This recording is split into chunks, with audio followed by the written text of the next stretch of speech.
embarrassed, I can see that they compare. I think everyone's against me, maybe something in the air. Am I paranoid? I swear a void is forming and they're scared. I walk a straight path, not many can say that. I like to play fast, cross me and there's payback. You better pray that I don't see your face at any place that I go. I know you hate that. I've been doing fine, I'm not wasting any more time.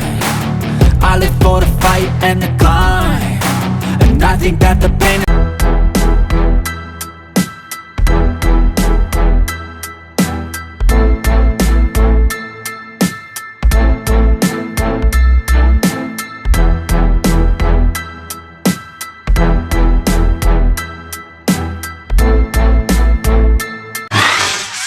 Good morning to my channel adventure with Dheeraj में एक नए episode के साथ मैं आपका तहे दिल से स्वागत करता हूँ।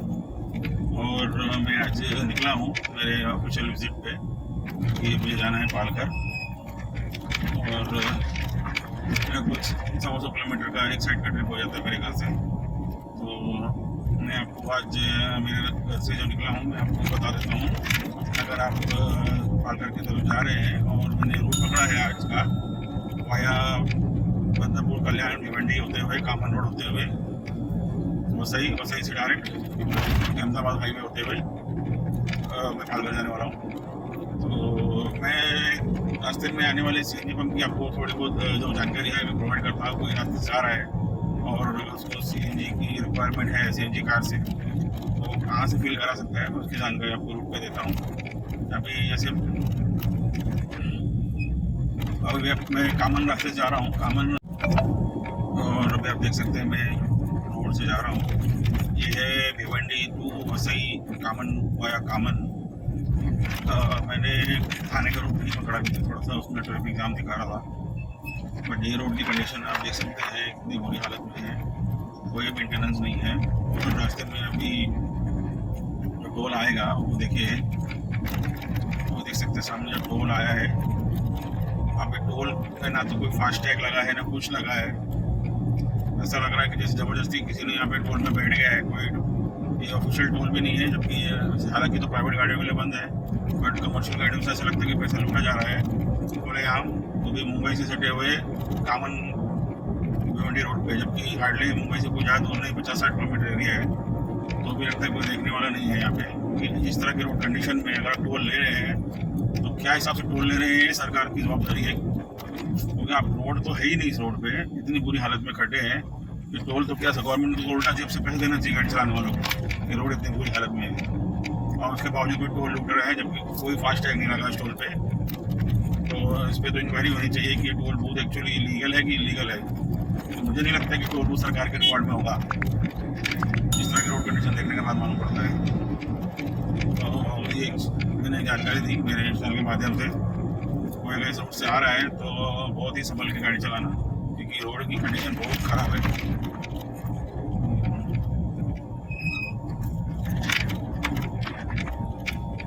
रास्ते से जाते हैं कि क्योंकि कल्याण तक तो आपको सीएनजी पंप की कोई इशू नहीं आएगा, तो जानकारी देने की ज़रूरत नहीं है। आप गूगल मैप में डालेंगे तो जगह जगह पे आपको बदनापुर से कल्याण के रास्ते में सीएनजी पंप की कोई कमी नहीं है। हर 10-15 किलोमीटर में आपको सीएनजी पंप आसानी से अवेलेबल हो जाता है। कंपनी का है, प्राइवेट है, सब लगे हुए हैं। बट आप कल्याण छोड़ते ही जब आप कल्याण से भिवंडी आते हैं तो भिवंडी में एक भिवंडी थाना रूट पे एक पंप मिलेगा, तो भी मैनुअल है, ऑनलाइन नहीं है। आपको राइट साइड में दिखेगा। और जब आप कामन की तरफ जाएंगे तो एक पंप और आएगा राइट साइड में एचपी का, वो भी ऑनलाइन नहीं है, मैनुअल है। तो मैंने जब से मैं घर से निकला हूँ मैंने अभी तक रिफिल नहीं किया मेरी कार को कहीं पे भी, क्योंकि सब नज़दीक थे। तो कामन में ही मेरा प्लान है रिफिल करने का। तो मैं कामन पहुँच के मैं आपको जानकारी देता हूँ सीएनजी पंप की। वहाँ पे आपका जैसे कौन सी एरिया में पड़ता है, राइट साइड में भी वहाँ पर रिफिल कर सकते हैं। कामन में इसलिए बता रहा हूँ कि अगर आप इस रास्ते से आ रहे हैं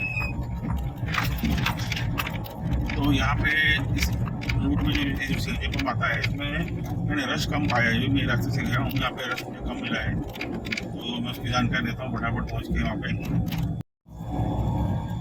अभी मेरे राइट में जो सीएनजी पंप निकला है एचपी का, वो मेरे लेफ्ट में एक यूनिवर्सल कॉलेज ऑफ इंजीनियरिंग है, उसके जस्ट राइट साइड में सामने है। मैं दूर से मैंने देखा तो सीएनजी पंप बंद है, तो कुछ इशू होगा जो जिस वजह से वो बंद है। तो मेरे घर से यहाँ तक लगभग पहुँचने के लिए मुझे 45 किलोमीटर हो गया है, बट सीएनजी रिफिल नहीं करा पाया हूँ। कारण क्या है, मैं रिफिल क्यों कराना चाहता था अभी, फिलहाल की गाड़ी तो मेरी पहुँच जाएगी पालघर। रिटर्न आने के टाइम में तकलीफ हो जाती है, रास्ते में सीएनजी पंप नहीं है, क्योंकि जो बिहार में वसई बिहार में है वहाँ पे बहुत रश होता है। वहाँ पे 1-2 घंटा कौन टाइम वेस्ट करेगा, और उसके बाद भी कोई गारंटी नहीं लाइट चली जाए, तो सब ऑफलाइन है। अगर आप इस साइड वेस्टर्न साइड आते हैं, आपको एक भी ऑनलाइन सीएनजी पंप नहीं मिलता है, तो ये एक परेशानी का है इस साइड में। अपने साइड में सेंट्रल साइड में कोई इशू नहीं है, स्पेशली बद्दापुर अमरनाथ में तो 5-6 पंप है। देखिए भाई साहब, जो लोग ऑफ रोडिंग का शौक रखते हैं उनको कहीं जाने की ज़रूरत नहीं है। रिमोट एरिया में आप ये कॉमन भिवंडी रोड पे आ जाइए, आपको जी भर के ऑफ रोडिंग हो जाएगा। वाटर पानी भी जमा है, आपको वाटर ऑफ रोडिंग करना तो वो भी हो जाएगा। सब तैयारी कर रखी है सरकार ने, कोई चीज़ की कमी नहीं छोड़ी है इस रोड पे। जी भर के आप ऑफ रोडिंग करिए, आइए और मज़ा लीजिए, जैसे मैं भी मज़ा लेके निकल रहा हूँ। तो भाई मैं तो थैंक्स करना चाहूँगा सरकार को हमारी, कि इतना महान काम करिए। लोगों को ऑफ रोडिंग के लिए ढूंढने के लिए ट्रैक बनाना पड़ता है, एक्स्ट्रा खर्चा करना पड़ता है। कोई खर्चा करने की ज़रूरत नहीं है, सारा ऑफ रोडिंग का नशा यहीं पे आप पूरा कर सकते हैं। इस कॉमन भिवंडी, इस जो भिवंडी रोड है, एक्चुअली इसको अंजूर फाटा और वसई रोड भी बोलते हैं। तो इस रोड पे आ जाइए और जी भर के अपना ऑफ रोडिंग का मजा लीजिए। तो आपको क्या कहूँ,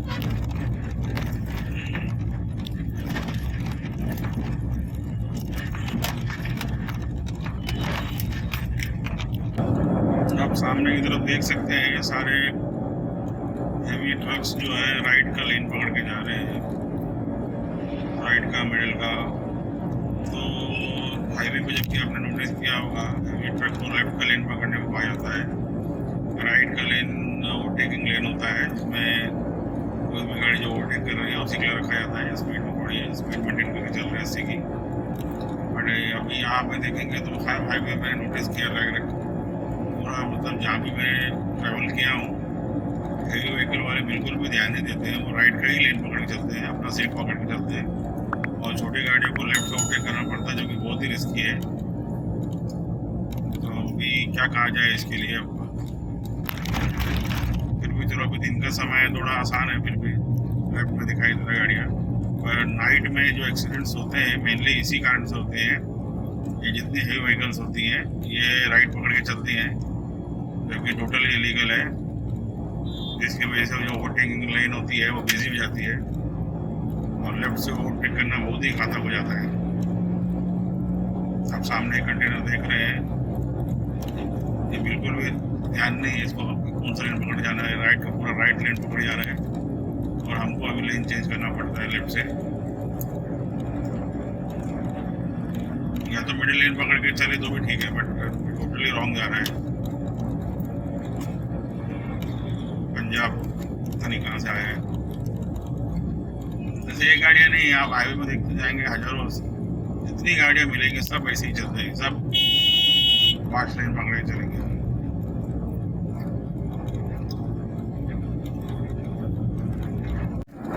अभी जो मैं हाईवे में जा रहा हूँ, ये मुंबई गुजरात हाईवे है। इसी में ये सारे मिस्त्री का जो एक्सीडेंट हुआ था, ये वही हाईवे है, थोड़ा आगे ही है। उस स्पॉट मुझे पता नहीं है, क्योंकि मैं अपने पर टाइम भी नहीं देखने के लिए। जो टाटा के चेयरमैन थे टाटा मोटर के भी, एक्चुअली इनसे जुड़ी एक बात और बताना चाहूँगा। जो टाटा नैनो को बंद करने का कॉन्सेप्ट जो बंद जो किया था, इन्हीं की वजह से टाटा नैनो डिसकंटिन्यू की गई थी, जिनका भी दुखद एक्सीडेंट हुआ और उनकी मृत्यु भी हो गई। उसकी वजह से इनको चेयरमैनशिप से निकाल दिया था, और उन्होंने टाटा के ऊपर केस कर रखा था। और हालांकि अब एक्सीडेंट ही हुआ है तो उसके लिए भी किसको दोष दे सकते हैं। कोई गाड़ी से भी नहीं टकराया था, मैनोवरिंग का थोड़ा इशू आया था, वो गाड़ी टर्निंग नहीं कर पाए थे, जो भी था जो ड्राइव कर रही थी, उस वजह से वो बीच के डिवाइडर में चढ़ गई और एक भयंकर एक्सीडेंट हुआ था। तो मेरा जो अभी सवाल एक ये है कि जो ये हाईवे है, जो गुजरात हाईवे या कोई बड़े बड़े हाईवे, तो इनमें रोड पे इतने जल्दी खड्डे नहीं पड़ते इतना। अभी आपने जो कामन रोड देखा वहाँ पे तो आप 20-30 के ऊपर जा ही नहीं सकते थे, इतनी बुरी हालत है रोड की। या तो 80 की स्पीड पर आप चला सकते हैं इस रोड पे, कोई दिक्कत नहीं है। अब सवाल ये है कि उन रोड में खड्डे पड़ते हैं, इन रोड में खड्डे क्यों नहीं पड़ते? तो ऐसी कौन सी इंजीनियरिंग है जो हमारे देश में इतने सालों से इतनी तरक्की कर ली? 75 वर्ष हो गया, आज़ादी का अमृत महोत्सव बना दिया। तो हालांकि मुंबई दिल्ली 12 घंटे में पहुंचने के 150 की स्पीड लिमिट रखने वाले हैं। तो हमारे शहरों में ऐसा क्या इशू है कि वहाँ की रोडें नहीं बन पा रही है? उसमें कौन सी टेक्नोलॉजी नहीं है जो हमारी सरकार टेक्नोलॉजी दे नहीं पा रही है? भाई हमको तो जहाँ रहना है अपने घर के आजू बाजू वहीं की रोड से ज़्यादा इंटरेस्ट है। हम नेता क्यों चुनते हैं, पॉलिटिशियन क्यों चुनते हैं? भाई हमारे जगह की जो विकास है लोकल का वो करें ना कि हमको इंटरेस्टेड। हम इंटरेस्टेड कभी गए पूरी ज़िंदगी में एक दो बार गए, ठीक है, कमर्शियल बेनिफिट के हिसाब से आप कमर्शियल रोड के हिसाब से बिजनेस के लिए ठीक है, बिजनेस अब है, आप हमारे टोल ले रहे हो उससे, तो फ्री में रोटी बना के दे रहे हो, उसका लंबा छोटा टोल वसूलेगी गवर्नमेंट। लेकिन आप सवाल ये है जो भी सिटी के अंदर की रोड है उसकी इतनी बुरी हालत क्यों है? बुरी क्या बोले, रोड है ही नहीं। इससे अच्छा तो आप मेट्रो ना बना तो भी फिर भी गाड़ी आराम से निकल जाएगी। रोड नहीं है, पहाड़ बन गए, रोड कैसी हालत हो गई है। तो भाई ऐसे इतने इंजीनियर हमारे देश में एक से एक बढ़ के आए हैं, और जब कुछ कंप्लेंट आती है तो इन सारी कंप्लेंट तो इंजीनियर पे होती है, उसके ऊपर कहते हैं अधिकारी पे कोई कार्रवाई नहीं, ना पॉलिटिशियन की कोई कार्रवाई होती है, ना सरकार जाए जिम्मेदार है। ये कानून ही नहीं इसके ऊपर हमारे देश में। अगर आप गड्ढे में गिर के मर गए तो आप पे कानून है रैश एंड नेग्लिजेंट ड्राइव का, रैश और नेग्लिजेंट एक्ट का, ड्राइविंग नेग्लिजेंटली का। बट आप अगर आप एक्सीडेंट हुआ तो इसके लिए जिम्मेदार कौन है? इसके लिए कोई कानून लिखित नहीं है। आप ऊपर क्लेम करेंगे, हाईकोर्ट में रेट लगाएंगे, तो उसके लिए हर आम आदमी नहीं कर सकता है।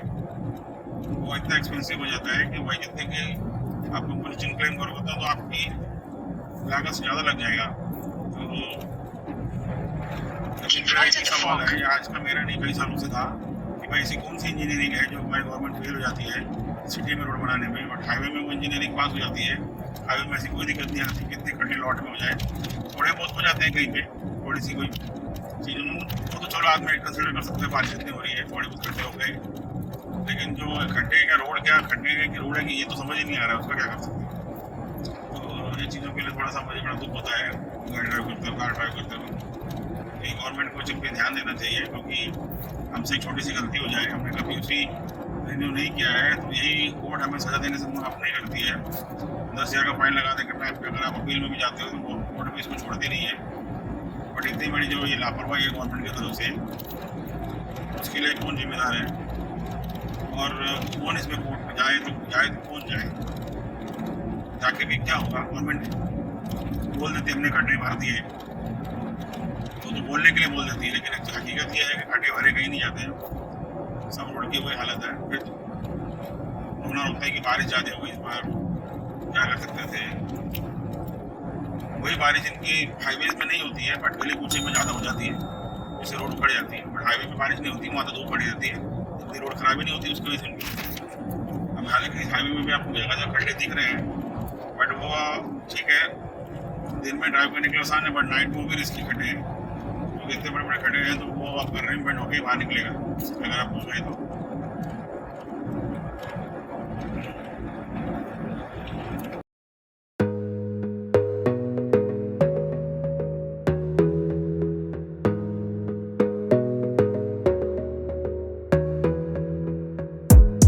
Gotta focus on yourself, on your faith, on your dreams, on your mind, on your health, yeah. You gotta work, never tell, keep your head down, find what you love and excel, yeah. Push and pull and repel any hate, go create what you want, feel compelled, yeah. And once you finally get a taste of the race, you'll never look back once you felt that. Don't let somebody take your time and your worth, just focus on yourself first. Don't let somebody take your time and your worth, just focus on yourself first. Don't let somebody take your time and your worth, just focus on yourself first. Don't let somebody take your time and your worth, just focus on yourself first.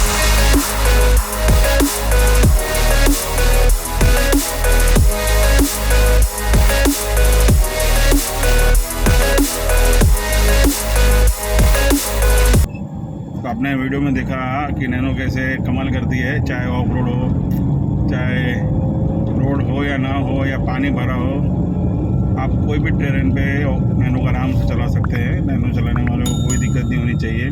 खामखा गाड़ी को इतना बदनाम किया गया कि nano छोटी है, road पे चल नहीं पाएगी, खड्डे में कंट्रोल नहीं कर पाएगी, सस्पेंशन कमज़ोर है। गाड़ी के कैपेसिटी के हिसाब से सारी चीज़ें बराबर है। तो आपको तो हमारी सरकार का थैंक्स होना चाहिए। आपको एडवेंचर के लिए कहीं बाहर जाने की ज़रूरत नहीं होती, रोड पे आपको कूल ऑन करा देती है एडवेंचर। तो आप मुंबई की सड़कों में आप एडवेंचर करिए और मज़ा लीजिए रोड का, और कहीं दूर ऑफ रोड ट्रैक बनाने की ज़रूरत नहीं है, नेचुरल ऑफ रोड ट्रैक में आप गाड़ी ड्राइव कीजिए। तो बस मेरा आज के लिए इतना ही। तो मिलते हैं जल्दी नेक्स्ट वीडियो में। तब तक के लिए thanks for watching my channel Ride to Adventure with Dheeraj.